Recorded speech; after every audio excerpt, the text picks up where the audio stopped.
Good day everyone, my Angry Pagan here, Siarawita. Let's just say everyone. Right. This is going to be a fairly short one compared to most of my other videos. Because I'm just not doing a 3-hour long fucking video. I'm just fucking not. I'll drive myself mad. But this is the Transport Select Committee from yesterday, I think. Yesterday? Yeah. Which was, hang on, looking at the dates.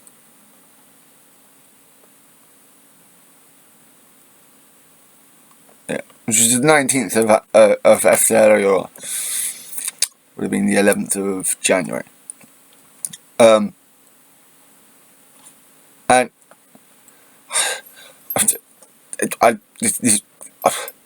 yeah, I had a thought when I started watching this. I should really record this. It's 2.5 hours long nearly, so no, I'm going to be coming out with little bits.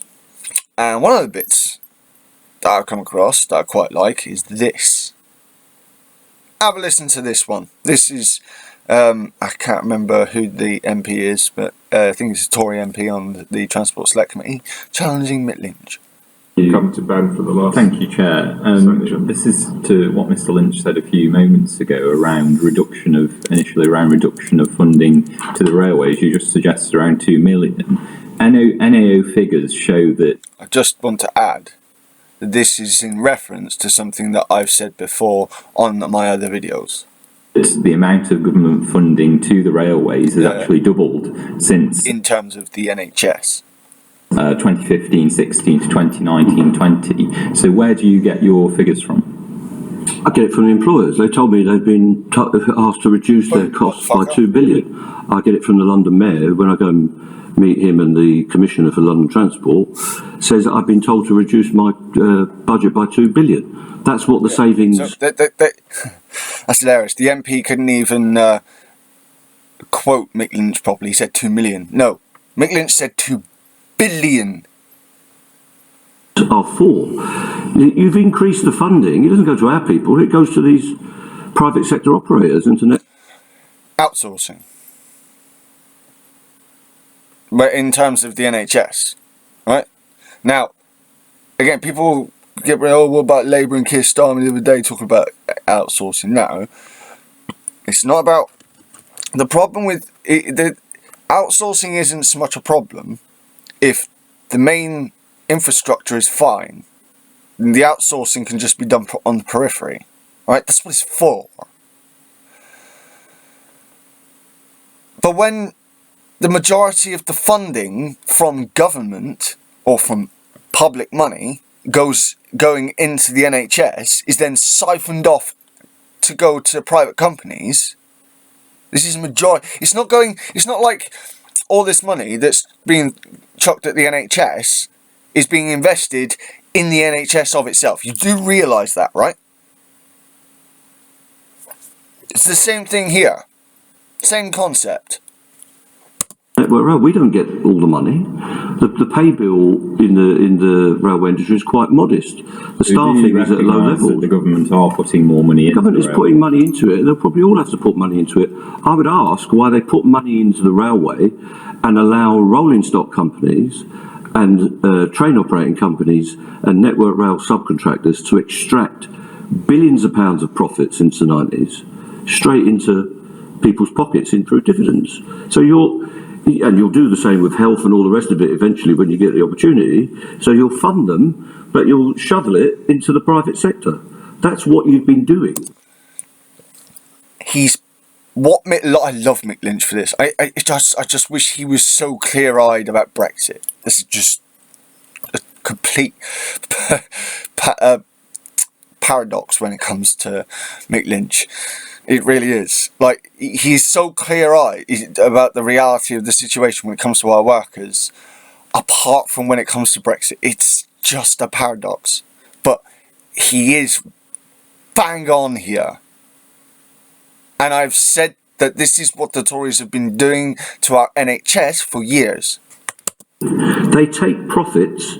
They made profit every day during the pandemic, and they've made profit on every day of these strikes. They get protected against the loss of revenue, and they've not been affected, bottom line. And I've had this backed up by my dad, who, as I said before, has been working at St David's train station for just over 30 years. Two of the companies are subject to speculators' takeovers, and one of them has been taken over during this dispute. There's loads of money in the railway. It's being made by private sector operators. Boom. Get Porterbrook and all them down here and ask them what they've done with all the money. You funded that completely. A minute ago you suggested that the public are behind you on that. That is not what latest figures show. It shows that public support is waning and that you don't any longer have the support of the public for these strikes. Is that concerning to you? It depends which poll you read. I went on Good Morning Britain the other day where Richard Madeley was on attack mode. They did a poll shortly after that and said there was 75% support for the RMT. So it depends which poll you read of who's winning. And this is another really important point. The Tories keep, you're losing support. Depends on what poll you look at. The Tories like to look at focus groups and say that these focus groups are are representative of the whole country. It's complete bullshit. It's what was expected in the DFT is that we'd have zero support and we'd be back to work with no strikes by the end of June. Once your friends in the Daily Mail and the Telegraph and all these other journals followed me from my house to the station, invaded my children's Facebook pages and all the rest of it, that we would be public enemies number one. We're not. I'm a more popular person than many of the politicians in this room, unfortunately, for the public. But the fact is that we have got a lot of support. It's difficult to get support during industrial disputes. But if you ask the public, do they sympathise with people getting a decent pay rise? Do they sympathise with the protection of contracts of employment and conditions? They will say yes. It's difficult to keep that support going fully during intense industrial action, but there is broad support for all the people that are involved in disputes at this time, and there's very little for the support for the people that are opposing those disputes and trying to make people poorer. Are you concerned about the increasing number of your members who are now turning out during strike days and turning up to work? Well, we don't have those. We don't have reports. That's what we would call propaganda. That we're being told that. No, those are actual figures. So figures from who? Figures from Network Rail, figures that are showing the increasing number of members of your unions now figures from Network are actually turning up to work. How do they know they're members of my union?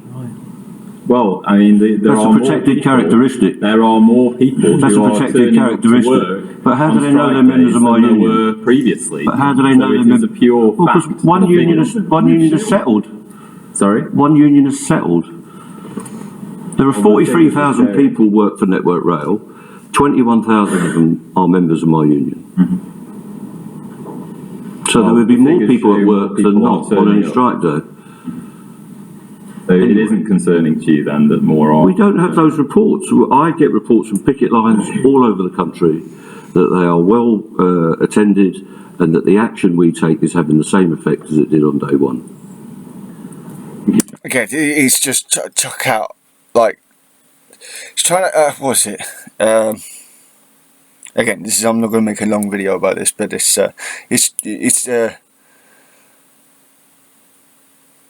seeding doubt. Seeding doubt. That's what they're trying to do, and it's bollocks. It is bollocks. The majority of people I still speak to are like, yeah, and it's doing my head in, but like, we're on their side. If I could contribute, Chair, briefly. Yes. Our reports we're 100% solid.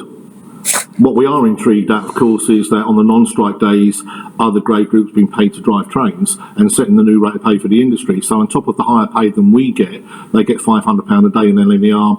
I believe in one of Mr Montgomery's companies, they're getting £300 a day on non-strike days for driving trains when we're not in dispute with them. So if that's going to set the tone and the level of what people should be paid in this negotiation, it will come increasingly interesting.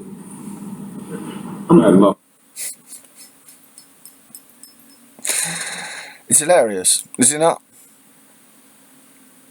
It's actually hilarious. I find it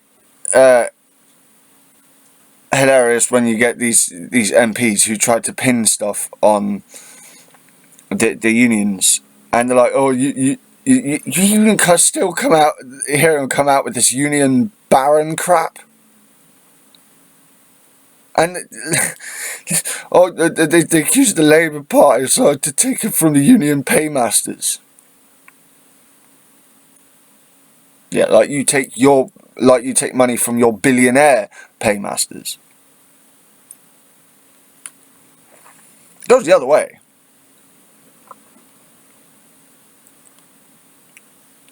And no,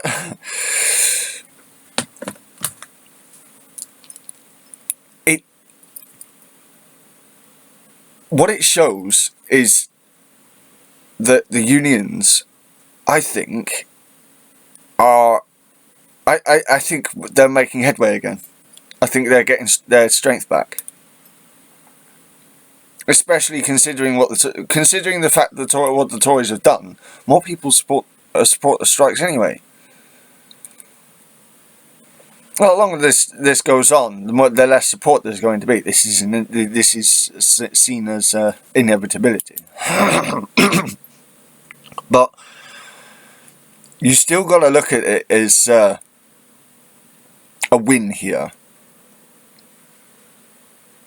The Tory MPs got trying to say, "Oh, look, you get less support." Look.